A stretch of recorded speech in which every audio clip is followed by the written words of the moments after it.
الذي هدانا لهذا وما كنا لنهتدي لولا أن هدانا الله أشهد أن لا إله إلا الله وحده لا شريك له وأشهد أن محمدا عبده ورسوله اللهم صل وسلم على سيدنا محمد وصحبه وبارك وسلم أما بعد. Yang saya hormati sahibul fadilah pengerusi majlis, yang saya amat kasihi sahabat saya sahibul fadilah pegawai agama daerah, sahibul fadilah Ustaz Izzat, seterusnya pengerusi masjid Haji Hassan bin Ali, barisan kepimpinan masjid, jawatan kuasanya, ashabul fadilah, tok guru, para alim ulama, para imam, hadirin hadirat, muslimin muslimat, orang-orang besar kawasan ini. Pertamanya, marilah sama-sama kita rafakkan setinggi kesyukuran kepada Allah, kerana Allah bagi kepada kita pelbagai bentuk nikmat yang tak terhitung banyaknya. Wa in ta'uddu nikmatallahi la tuhsuha. Kalau kamu nak kira, nak hitung nikmat Tuhan, nescaya tak terhitung. Kadang-kadang kita kerana ditenggelam dalam lautan kenikmatan Tuhan, sehingga kita tak rasa pun itu nikmat kecuali selepas ketiadaannya. Tajuk yang kita nak bincang kembali ke jalan yang sebenar, mengambil intipati peristiwa hijratul Rasul sallallahu alaihi wasallam. Makanya tajuk ni yang amat besar, yang didetailkan dan ditafsirkan satu-satu. Saya akan cuba kupas dari bentuk poin kepada poin, ataupun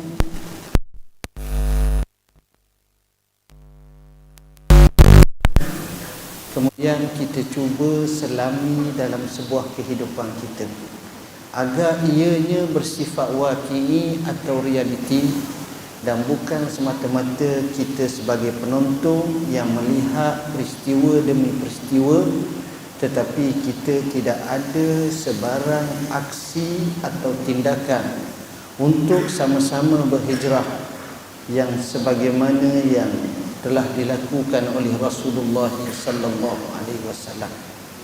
Pertama, tuan-tuan, kalimah hijrah itu adalah satu kalimah merupakan signal dan isyarat tentang kejayaan, kehebatan. Kita jangan faham hijrah ni sebagai kekalahan, sebagai kelemahan, sebagai kemunduran. Tapi kita tengok bahawa hijrah ini dia melahirkan kejayaan, kehebatan. Itulah sebenarnya hijrah. Dengan sebab itu hijrah ini merupakan perjalanan kemanusiaan. Kerana itu disebut kita adalah pengembara.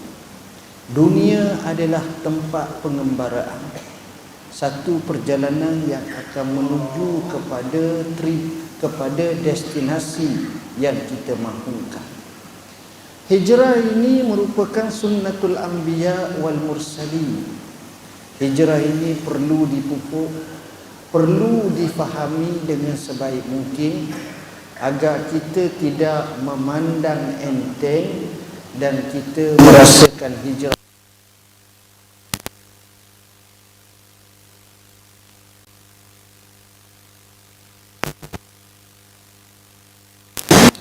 para nabi dan rasul sentiasa hijrah.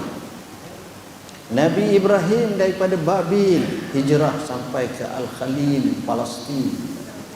Nabi Musa daripada Mesir sampai ke Madain, Madian, sampai kepada Palestin dan beberapa tempat yang lain. Nabi Yusuf hijrah. Begitulah para nabi yang lain juga hijrah. Makanya Rasulullah sallallahu alaihi wasallam juga hijrah. Kerana dengan hijrah itulah kita tengok besarnya perkembangan Islam, suburnya perkembangan Islam. Kita tengok Rasulullah SAW dapat membuat banyak kelebihan-kelebihan.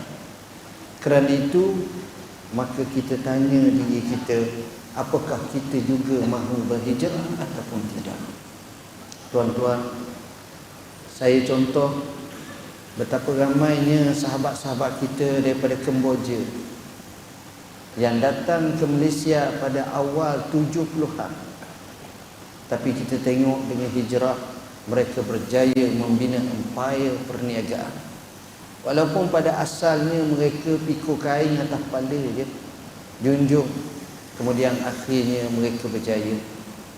Kita tengok masyarakat daripada China datang ke Malaysia. Mereka sebagai imigran pada asalnya, tapi mereka membina satu empayar yang cukup hebat. Kita tengok orang-orang pedagang daripada Yaman, mereka datang ke Malaysia. Akhirnya mereka menjadi tycoon, toke-toke yang cukup hebat.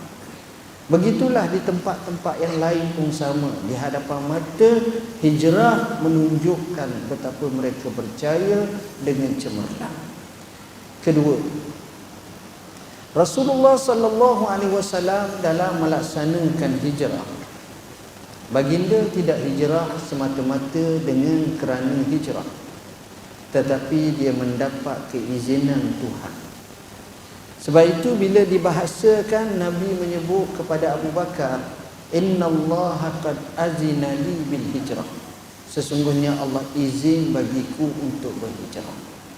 Makanya Nabi sallallahu alaihi wasallam dia tidak buat tindakan melainkan dapat keizinan Tuhan. Sifat ini menggambarkan itulah kemaksuman Rasulullah SAW. Bercakap pun, wa ma yantiqu anil hawa in huwa illa wahyu yuha. Nabi tak cakap melainkan apa yang diwahyukan kepadanya. Tindakan-tindakan Nabi mengikut atas garis keizinan Allah Subhanahu wa taala. Ini cara Rasul. Jadi di situ memberi makna dalam hidup kita seupaya mungkin cubalah asaskan dan neracakan dengan syariat Allah. Kita tengok daripada Quran, kita tengok daripada hadis, tanpa menafikan ketidakmaksuman kita, tetapi ia diizinkan dan disuruh untuk kita bertaubat kepada Allah. Maka bila kita tersasar, maka kita patah balik. Akhirnya kita bertaubat, kita beristighfar, kita kembali kepada ajaran agama yang sebenarnya. Innallaha yuhibbut tawwabin, sesungguhnya Allah amat suka orang yang kembali, amat-amat kembali dan bertaubat kepada Allah.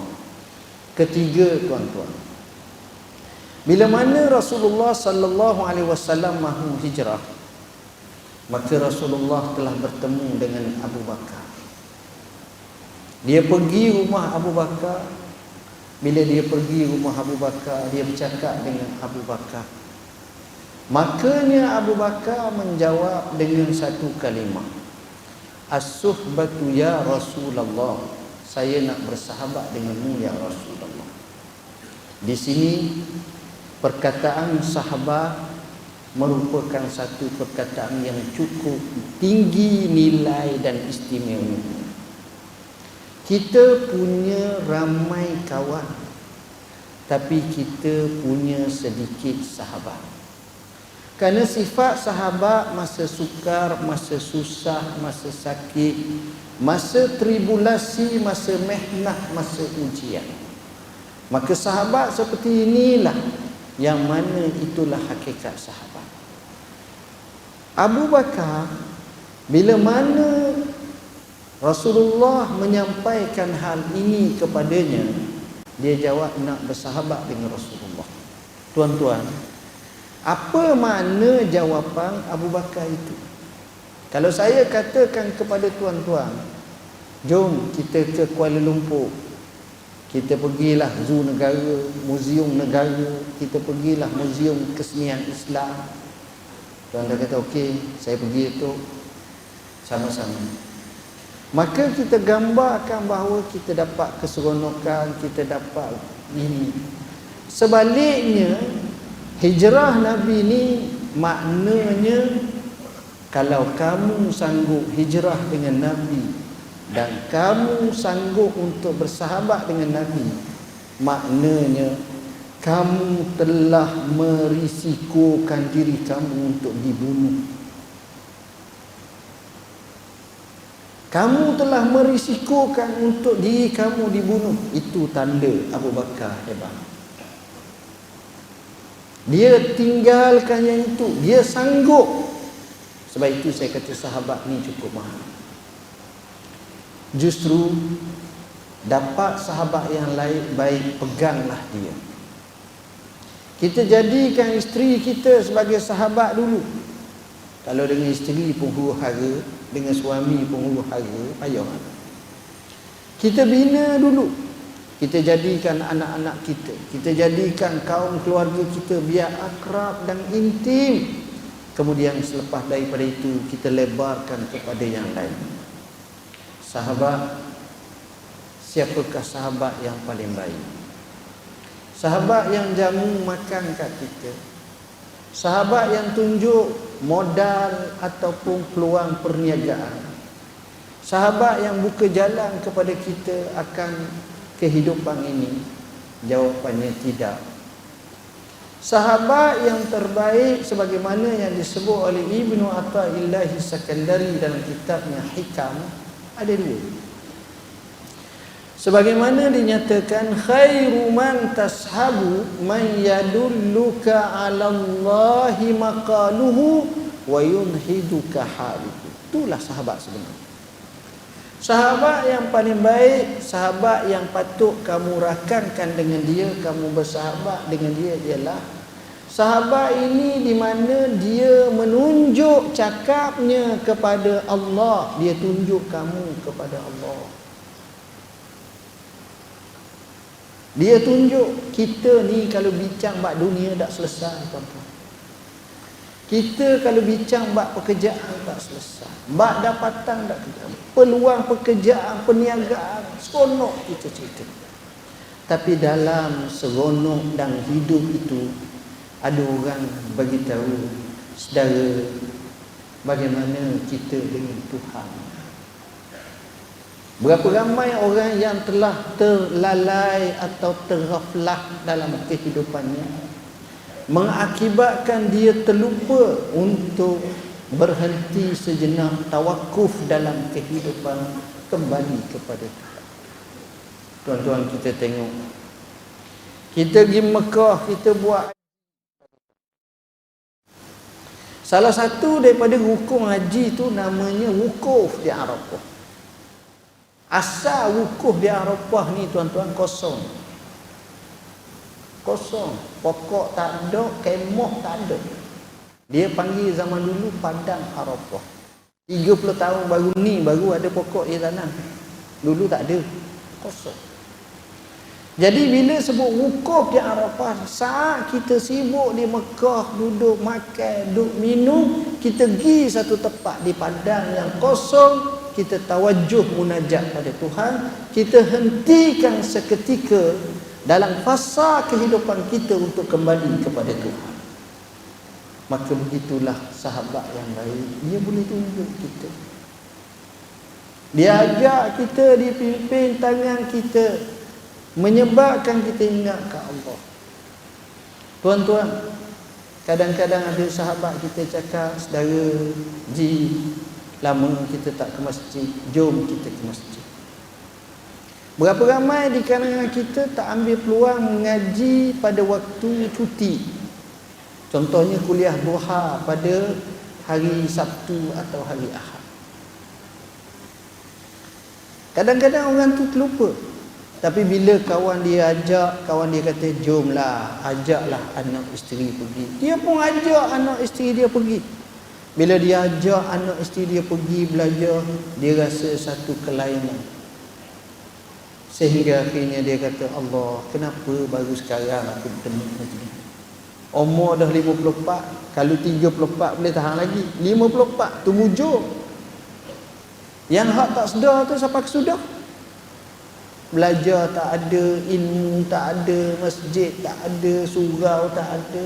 Islam bukan kita kata tak Islam, tapi sifatnya itu amat minimum ibadat kepada Allah. Rugi tak? Tapi dengan sahabat ini cakapnya menyebabkan kita sedar. Wa yunhiduka haluhu, kita tengok keadaan dia menyebabkan kita semangat beribadat. Ini sahabat sebenar. Ini sahabat sejati. Kita kalau kawan-kawan kita suka makan banyak, kita join dengan dia, kita pun semangat makan. Maka kita nak, kita tengok sahabat kita bersungguh ibadat, kita pun jadi bersungguh ibadat. Kadang-kadang kita ni tak baik, tuan-tuan.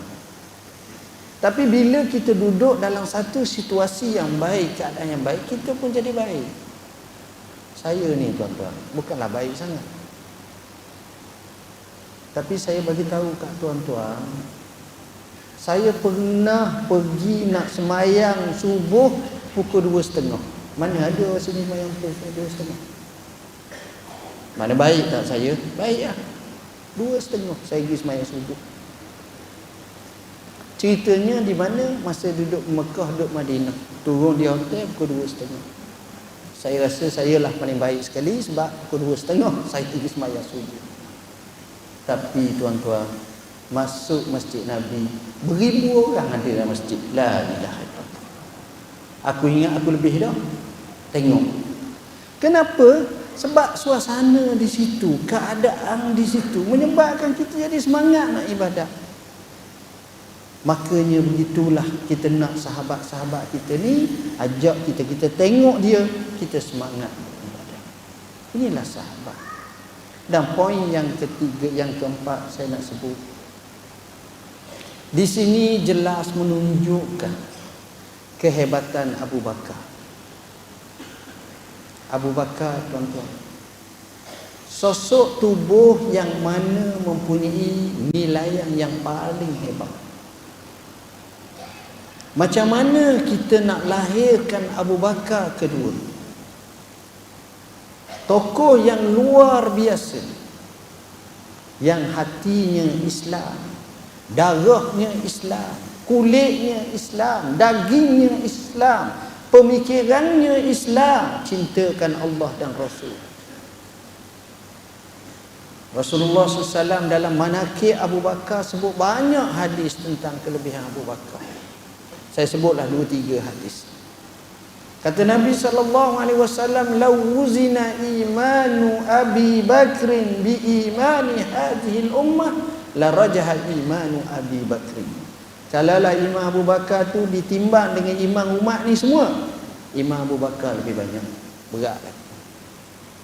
Kata Nabi SAW, "Ma fadalakum Abu Bakrin bi salatin wala siyam, walakin ma waqqarahu fil qalb." Abu Bakar bukan lebih daripada kamu dengan sebab puasa dan juga solat, tetapi Abu Bakar lebih daripada kamu dengan sebab apa yang ada dalam hatinya, takwanya, takutnya kepada Allah Subhanahu wa taala. Rasulullah sallallahu alaihi wasallam bersabda, "Iqtadu bil lazaini min ba'di Abi Bakr wa Umar." Ikutlah selepas daripada aku ni dua orang, Abu Bakar dan Umar. Maknanya kelebihan yang banyak. Jadi macam mana Abu Bakar ni hebat? Hebatnya Abu Bakar pertama kerana dia punya iman yang hebat. Hebatnya Abu Bakar kerana cintanya kepada Allah dan Rasulnya luar biasa. Hebatnya Abu Bakar kerana dia benar-benar mengikut Rasulullah sallallahu alaihi wasallam. Hebatnya Abu Bakar, tuan-tuan, kerana dia boleh untuk tarbiyah anak-anaknya, sama-sama memberi semangat berjayanya Islam didaulatkan, Nabi berjaya dalam kehidupan, dalam misi hijrah keluarga Abu Bakar. Banyak sangat orang macam ini, tuan-tuan, kalau kita kaji luar biasa. Saya cukup kalau saya ceramah tentang Abu Bakar sahaja dalam ceramah-ceramah saya. Cerita kisahnya A to Z, kita akan tengok betapa luar biasanya Abu Bakar. Tapi kerana kita nak bincang banyak dengan tajuk yang telah ditetapkan, saja saya ambil sebahagian daripada isu-isu seperti ini. Kelima, kalau kita tengok pula, bila mana Rasulullah sallallahu alaihi wasallam nak hijrah, maka Nabi telah ada strategi. Nabi pergi sini, patah sini, duduk sini, tidur sini dan sebagainya. Maknanya, sekalipun kita benar, sekalipun kita betul, tapi kita kena ada strategi. Kebenaran dalam keadaan cacar marba dikalahkan dengan kebatilan yang penuh strategi. Strategi dalam hidup kita, kita strategi. Kadang-kadang perkara remeh kita terlupa strategi. Saya contoh, gaji kita 3,000 sebulan. Bagaimana strategi kita nak selesaikan kehidupan kita? Macam mana kita nak jadikan kehidupan kita ni cukup? Macam mana kita nak jadikan diri kita ni benar-benar mengikut acuan syariat? Daripada 3,000 itu, macam mana kita nak masuk juga dalam tabung masjid untuk kita sedekah? Macam mana kita nak masukkan sebahagian daripada harta kita untuk wakafkan fi sabilillah? Macam mana caranya? Maka ada strategi, kita akan tengok bahagian-bahagian. Tapi kadang-kadang silap-silap strategi, kita sendiri terrebah sama. Tapi itulah pentingnya strategi dalam kehidupan. Jangan abaikan strategi. Kita kena belajar, kita kena tengok taktikal dan teknikal strategi yang cukup hebat. Kemudian yang keenam, Rasulullah SAW dalam berhijrah, dia menggunakan Sayyidina Ali, dia menggunakan Amir bin Fuhairah, dia menggunakan Asma binti Abi Bakar, dia gunakan Abdurrahman bin Abi Bakar. Semuanya orang muda. Semuanya orang muda. Orang muda ni tuan-tuan hebat. Tapi sayang, 1000 kali sayang, kita alpakan orang muda. Kita tak guna tenaga orang muda. Dalam Quran tak ada ayat melainkan bila sebut orang muda, yang Allah rakamkan orang-orang yang hebat. Perkataan fata ataupun fityah semuanya menunjukkan baik-baik berlaku. Sami'tu fatan yuqalu lahu Ibrahim. Aku dengar ada orang muda, anak muda, orang panggil dia nama Ibrahim. Ketika mana berhadapan dengan bala tentera Namrus dalam isu patung dan sebagainya. Allah rakamkan dalam surah Kahfi, innahum fityatun amanu bi rabbihim wa zidnahum huda. Sesungguhnya mereka adalah anak-anak muda yang beriman dengan Tuhan mereka dan kami tambahkan hidayah kepada mereka. Orang muda kata. Macam mana kita nak guna orang muda? Tapi Nabi guna orang muda. Sebab itu orang muda ni penting kita guna. Saya syorkan di masjid kena ada ceramah orang muda. Bro, panggil dia bro je. Orang muda ni lain macam. Dengan bahasa orang muda kena buat. Sebab ini aset utama kita.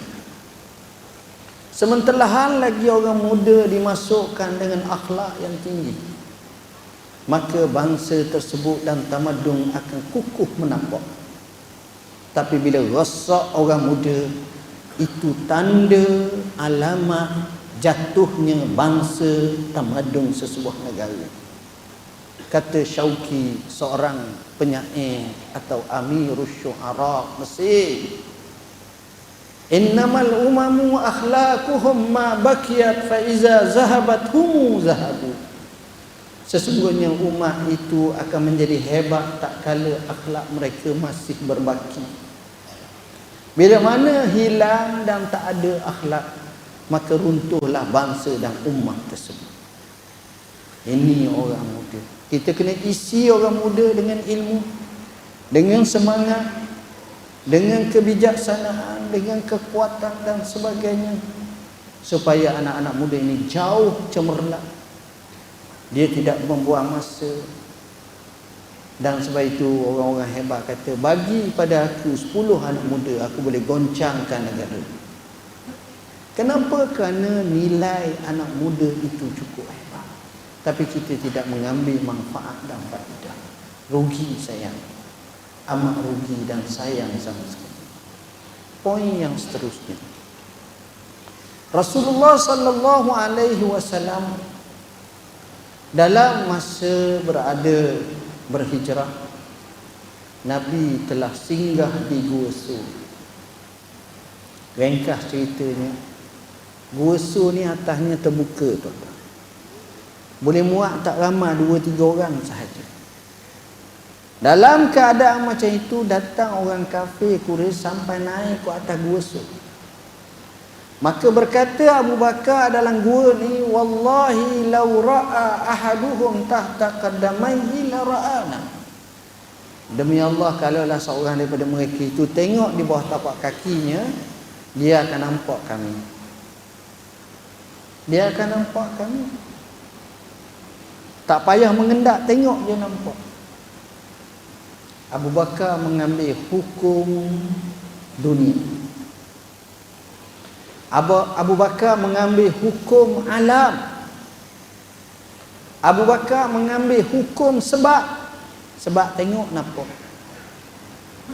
Tapi Nabi ajar kepada Abu Bakar satu lagi hukum, namanya hukum Tuhan dunia, hukum musabbib, penjadi sebab. Maka di situ bertembung antara dua hukum. Hukum zahir seperti apa yang Abu Bakar kata, maka Nabi mengingatkan satu lagi hukum, iaitu Tuhan kepada Allah. Ya Aba Bakr ma zannuka bisnai illa anna Allah salisuhuma. Hai Abu Bakar, bukan kita berdua je, Allah ada ketiga.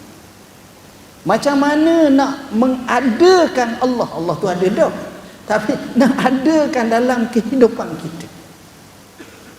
Kenapa kita silap?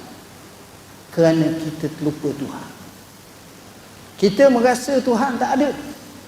Walaupun kita kata Tuhan ada, tapi tindakan kita terlupa Tuhan tu ada. Jadi akhirnya kita akan terbabah. Ini poin yang paling besar dalam hidup. Siapa yang merasakan kebersamaan Allah, maka pada masa itu dia jadi baik.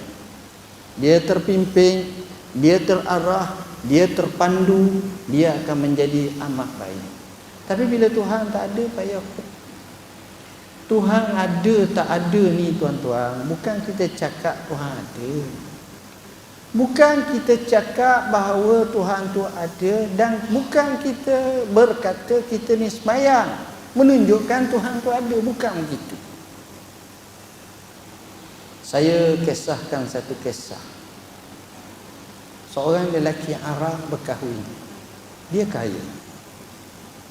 Perangai Arab ni selalu ke masjid sembahyang. Tapi dia kahwin ni lama tak dapat anak. Dia berobat sana sini, akhir sekali bila dah berobat banyak kali, dia telah mengambil satu keputusan pergi ke satu klinik yang paling hebat di Eropah atau Amerika. Lama masa. Bila buat test, maka pakar tu kata, maaf saudara, dapatan kajian kami menunjukkan sperm kamu tidak memungkinkan untuk kamu dapat anak. Sugul, duit tak kira lah berapa banyak, sugul. Dia pulang. Sampai di rumah, macam biasa dia pergi masjid, semayang waktu di masjid. Datang seorang tua yang tengok dia ni orang biasa, orang soleh, bukan alim sangat pun, orang soleh. Lama dah nampak kata dia. Dia kata sibuk sikit. Orang tua ni kata, saya nampak muka saudara nampak sedih ni. Tak ada apa, biasa je. Kata dia, ceritalah, mudah-mudahan saya dapat bantu. Akhir sekali dia pun cerita A to Z apa yang berlaku dan dia berubat tu. Dan kegagalan. Serentak orang tua ni kata, izan fa'ain Allah. Kalau begitu mana Allah? Dia terpingat. Dia baru semaya ni, baru sudah semaya ni. Dia terpingat. Dia kata, dah buat pun dia pula ni. Dia kata, kita ada Allah, bangun malam, sembahyang, tawajuh kepada Tuhan. Serta-merta dia rasa satu semangat baru. Dia royak kat isteri dia, dia mula sembahyang. Beberapa ketika sahaja, dia dapati isteri dia sah mengandung. Sebelum pada ni dia sembahyang tau. Dia pergi masjid, dia sembahyang. Tapi orang tua tu kata ke dia, jadi terkejut dia. Izan fa'ain Allah. Anak kita sakit. Isteri kita telefon, bang, anak kita sakit ni. Tak apa. Pergi kat klinik doktor pakar ada. Panel abah pun ada 4 orang. Tak ada apa boleh. Klinik mana? Pergi. Jadi nampaknya kita nampak doktor dulu, kita nampak obat dulu, kita nampak pakar dulu. Saya tak marah. Bila masa kita nampak Allah. Wa iza maritu fahuwa yashfini, asy-syafi al-hakiki Allah. Kita tak nampak. Bila doktor tak aku dah nyawikan wak wadik cari kain kapang. Masa tu baru nampak Tok Iman, Tok Bila, ustaz, pegawai agama, serumbuh-rumbuhlah takut berlaku satu keajaiban, baru nampak. Itu pun dah arak sangat pun. Gitulah. Jadi di situ macam mana kita nak letak Allah dalam kehidupan kita. Nak masuk Allah dalam hidup kita. Nabi bagi tahu kepada Abu Bakar bukan kita berdua, Allah. Baru-baru ni tuan-tuan, bulan puasa ini, datang ke pejabat saya. Pejabat saya meriah tuan-tuan, ramai orang datang. Tiap-tiap hari ada je. Luar negeri, dalam negeri, luar negara, dalam negara, macam-macam orang. Datang orang Iraq. Seorang imam di Iraq. Dia datang 2 orang, minta bantuan. Antara kesahan yang dia cerita, dia tunjuk kat saya Facebook dia, laman web. Cerita 3 kali percubaan pembunuhan ke atasnya. Salah satu dia cerita kat saya, satu malam sudah dia semayang Isyak, ramai dah orang pulang, dia nak pulang, dia dengar suara orang kepung masjid.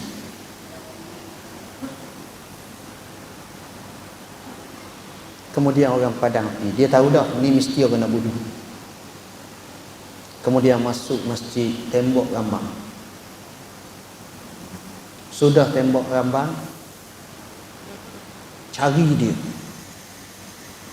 Masa tu kata dia dapat satu idea, dia masuk atas menara. Dia duduk dalam menara. Selepas tembok merambang ni, anggur-anggur ada sini, tembok gini, maka mereka kata, "Mam, keluarlah, kita nak berdamai, kita tak ada apa, nak ajak biasa je."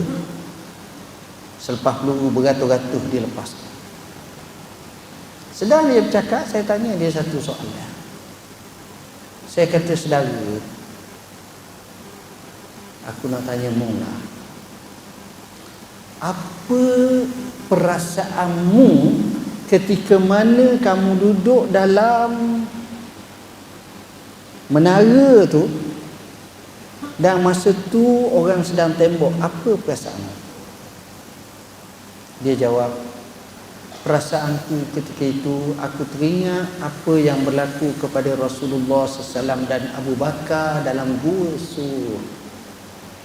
Izhuma fil ghar." Aku teringat. Dan aku tawajuh kepada Tuhan sebagaimana Allah selamatkan nabinya dan rasulnya serta Abu Bakar ini. Ya Allah, dia seorang, dia nampak Allah dan dia selamat, tuan-tuan. Jadi dalam hidup kita ini yang kita nak. Ramai orang beriman dengan rezeki. Saya hantar berapa duit ada? InsyaAllah Syekh ada kat dalam 30-40 ribu. Bagus lah Syekh sedang. Syekh hantar ada berapa? Saya kemah lagi 50 ribu. Okey, bagus. Syekh hantar ada berapa? Saya ada lah dalam 1,000. Berat. Saya defisit saya. Tengok, kita beriman kepada rezeki, tapi kita terlupa nak beriman kepada Tuhan rezeki. Ar-Razzaq, kita terlupa. Kita beriman kepada rizq, kita lupa nak beriman kepada Ar-Raziq, pemberi rezeki. Jadi kita jadi susah. Itu dalam hidup kita. Semua orang dah nampak benda, semua orang dah nampak hal ni, tapi orang terlupa nampak takwa. Wa man yattaqillaha yaj'al lahu makhraja, tak nampak. Tapi dia nampak yang tu. Ni rugi, tuan-tuan. Tengok, penting kita kena rasa Allah ada bersama kita. Ada seorang tok guru tasawuf, kata silap nama Muhammad ibn Siwar. Cerita lama. Pak saudara dia ajar dia 3 patah perkataan. Allahu ma'i, Allahu syahidi, Allahu nazirun ilayya. Allah bersamaku, Allah penyaksiku, Allah tengok kepadaku. Diulang 3 kalimah. Allahu ma'i. Jadi dia kata pagi ulang 3 kali, petang ulang, tambah pula 5, tambah pula, akhirnya dia ulang. Ulang ni bukan apa, nak datangkan ingatan kepada Allah. Natijahnya dia rasa sembahyangnya khusyuk, ibadahnya khusyuk. Sampailah dia dapat ilmu yang banyak, dia jadi orang yang baik, alim. Sampailah umurnya tua. Satu hari dia berjalan ke pekan. Sampai di pekan dia tengok orang nampak macam havoc, ketakutan, lari, pekat lari jauh. Dia kata, ada apa ni? Jawab mereka, ada orang mengamuk.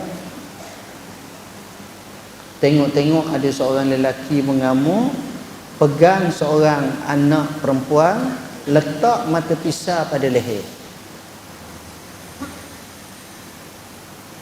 Orang tak berani nak pergi dekat. Kalau dekat kena bunuh, ataupun budak ni kena bunuh. Dalam keadaan tak tentu harah tu, orang tua ni pergi. Orang kata, orang tua mu jangan pergi. Hang pun bertokak nak berlari tak dah. Kena bunuh saja. Dia pergi. Orang ramai tengok macam mana ni. Dia jalan dengan tongkat dia ni, dengan depan orang tu, face to face, seorang sama seorang, tengok. Sampailah betul-betul dekat dengan orang ngamuk tu. Dia tengok muka orang ngamuk tu tengok ke dia. Kemudian bebek mulut dia sepatah tu. Tak semena-mena hak ngamuk tu, mata pisau jatuh, rebah. Bila rebah, ramailah hero tolong marinya. Takak dia ikat. Orang tanya kepada orang yang sasau ni, orang tua tu kata apa kamu? Kata apa ke hang, siapa hang jadi rebah ni? Dia japis kapah apa? Kata dia tak. Orang tua tu tengok aku, dia cakap dengan aku, Allahu nazirun ilaika. Allah tengokmu. Bahasa tu tuan-tuan. Terkejut dia. Maknanya, macam mana kita nak hidup dalam hidup kita, Allah, Allah, Allah. Allah ni maha, tuan-tuan. Ialah bukan maha saja, maha besar lah. Kalau kita tengok bila kita dilahirkan, abah kita letak di corong telinga kita ni kalimah pertama Allah. Dia azan, Allahu Akbar, Allahu Akbar, Allah itu. Bila mana kita hidup atas muka bumi, kita nak mati, Tok Iman, Tok Bila ajak kita talqin kalimah akhirnya Allah, la ilaha illallah. Maknanya dalam hidup kita daripada awal dengan Allah, akhir dengan Allah, tengah tu pun dengan Allah. Tengok hebat. Kemudian tuan-tuan, kita tengok sikit lagi bagaimana hijrah Nabi ini. Rasulullah sallallahu alaihi wasallam hijrah. Akhirnya Rasulullah sampai ke Kuba. Ni saya ringkas betul ni, temu Surakah ni, jalan mana-mana saya nak ringkas betul. Bila sampai ke Kuba, Nabi bina masjid. Nabi duduk di Kuba lebih kurang hampir seminggu, 2 minggu, Nabi bina masjid. Tengok, mana ada sebuah perjalanan Nabi bina masjid bersungguh, tapi dalam peristiwa hijrah Nabi bina masjid. Inilah terbezanya hijrah Nabi dengan hijrah orang lain. Nabi bina masjid. Hari Jumaat, hampir tengah hari, Nabi masuk kota Madinah. Selepas 500 meter atau lebih sikit, Nabi berhenti sembahyang Jumaat. Maka tempat Nabi sembahyang Jumaat tu sekarang ni dibina masjid, namanya Masjid Jumu'ah. 2 masjid. Akhirnya Nabi masuk kota Mekah, kota Madinah. Rekah cerita juga ada 3 perkara besar Nabi buat. Pertamanya, salah satunya bina masjid. Nabi bina masjid. Inilah tamadun Islam, masjid nombor 1 dibina.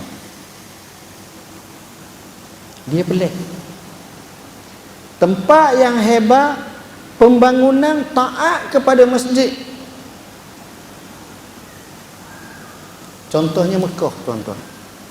Hotel 18 star pun, bukan 5 star, 18 star pun dia kena ikut pembangunan kota Mekah.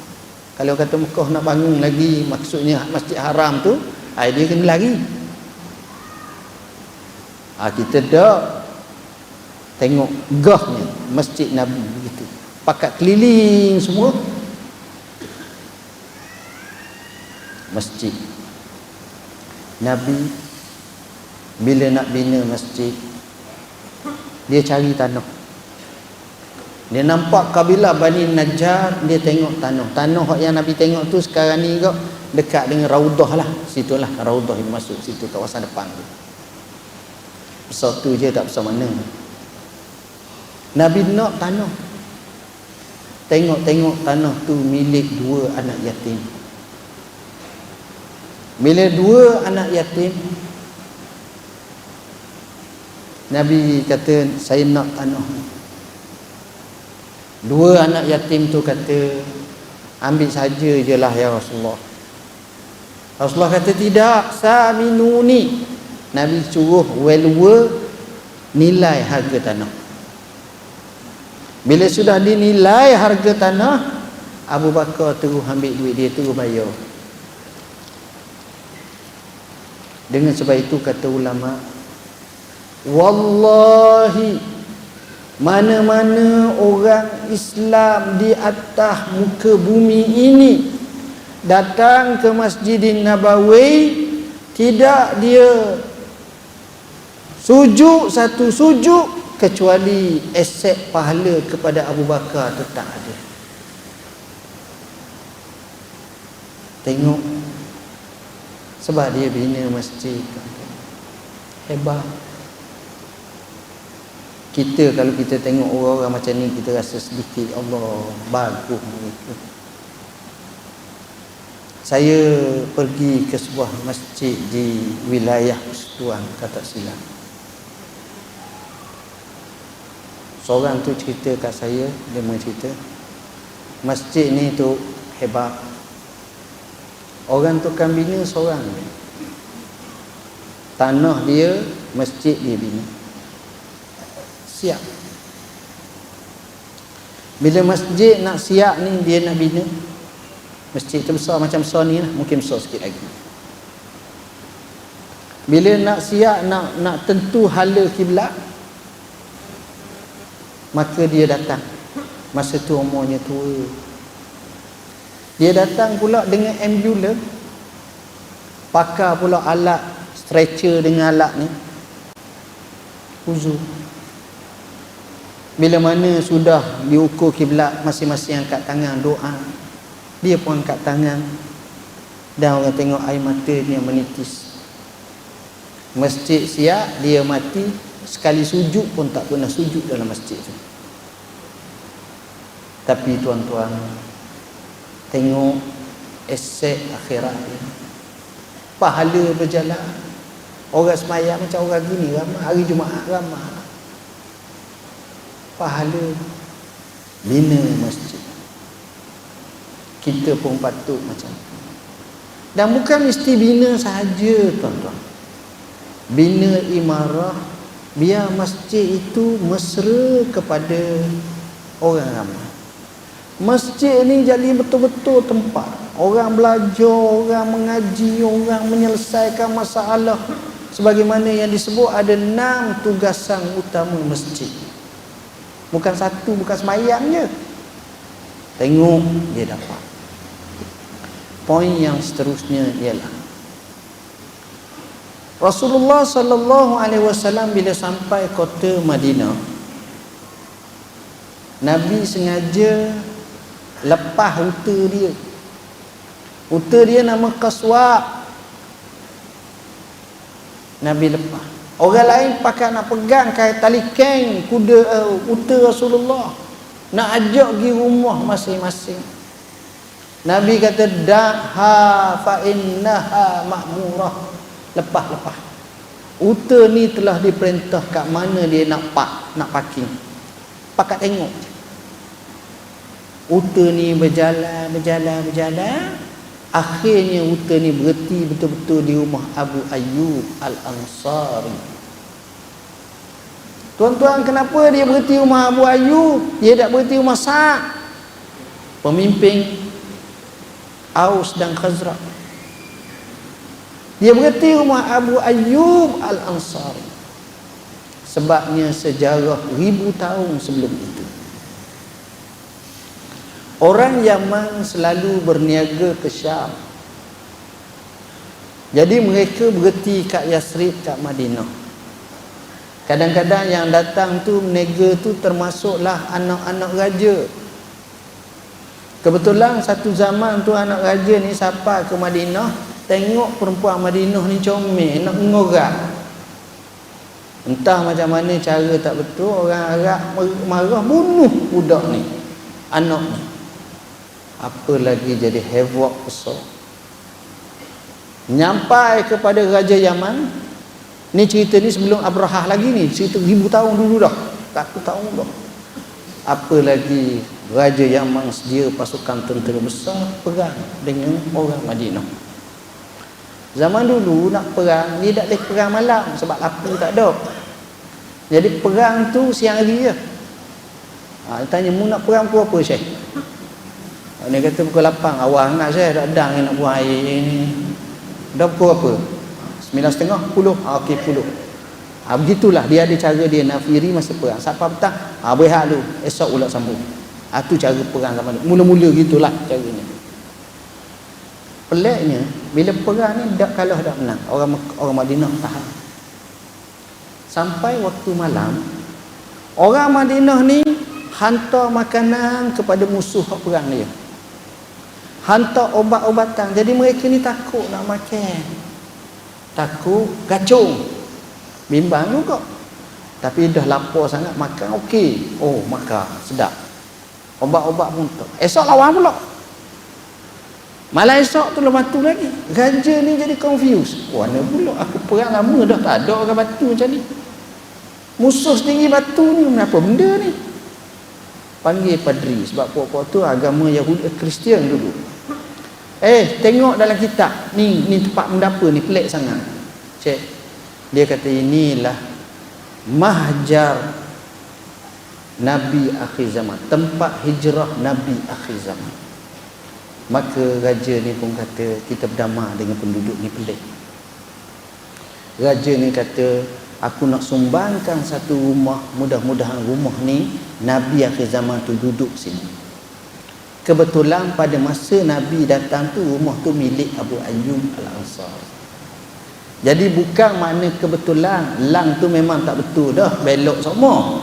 Tapi itulah satu sejarah yang panjang yang kadang-kadang kita ingat, oh itu betul macam tu lah, mungkin kerana tu kita duduk cakap macam tu. Poin yang terakhir mungkin saya boleh katakan, dalam masa nak hijrah sampai kota Madinah, tuan-tuan, Nabi ni ramai orang nak tengok. Antara orang yang paling cakna prihatin tentang Nabi ni ialah orang-orang Yahudi. Ada seorang tokoh agamawan Yahudi yang hebat, rahib, rabai. Namanya Abdullah bin Salam. Masa tu dia belum Islam. Hati kecilnya kata, aku nak tengok berdasarkan tilikan makrifat aku tahu kitab, aku nak tengok betul ke tak dia Nabi. Maka bila Nabi sampai kota Madinah, dia pun pergi tengok sama.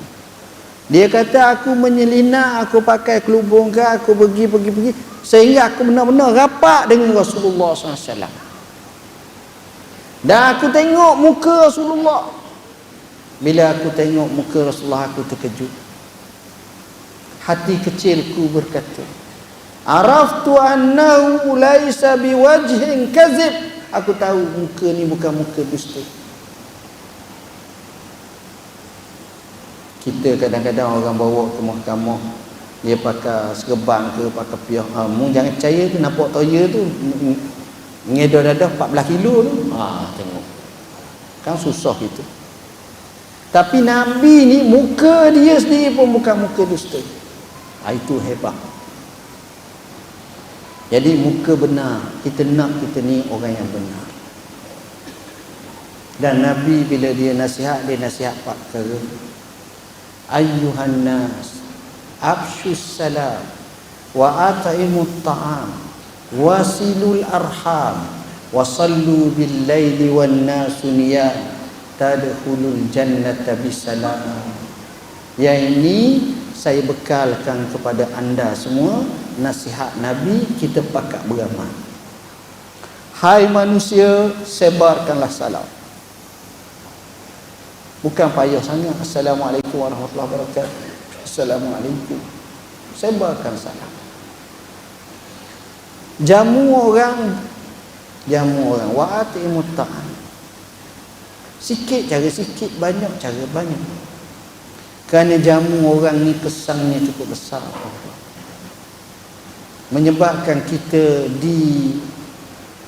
diselamatkan daripada bala. Banyak kelebihan orang jamu orang. Dan yang ketiga, sambung silaturrahim, jangan putuskan hubungan.